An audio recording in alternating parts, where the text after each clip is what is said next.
Let's get to the point where 3 years from now, when there is going to be no college student 3 or 4 years from now that's ever going to think of writing a paper without one of these things. Let me tell you that what we're planning to do to sort of be able to provide tools for graphic design, that'll never be our fort.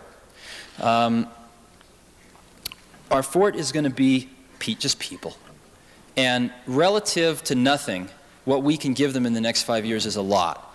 And eventually we'll get to the point where people can create images that are as good as they could create any other way. But it's going to take the better part of this decade to be able to get it down to a price level that people can afford. But we're doing some things now. Every computer to date has used a weird type on the screen, as you know. The I's are just as wide as the W's. They're non-proportionally spaced fonts, we call them. You call them. And it's really been impossible to use multiple fonts on the screen at any given time. Matter of fact, the fonts have been just garbage. And it's really been impossible to embed any kind of graphics with text. If you take a look at Lisa, it is totally proportionally spaced text. We have 30, 40 fonts on the screen that come out at approximately 80 dots per inch resolution on the screen, approximately up to 300 dots per inch resolution on a laser printer. And that's where we are today.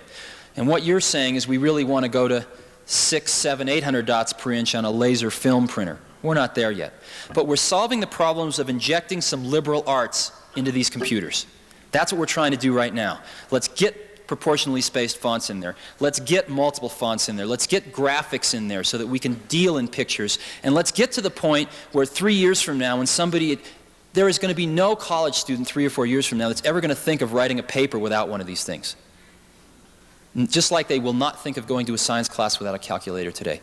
And where we've got to get to is where people 3 or 4 years from now are using these things and they go, wasn't this the way it always was?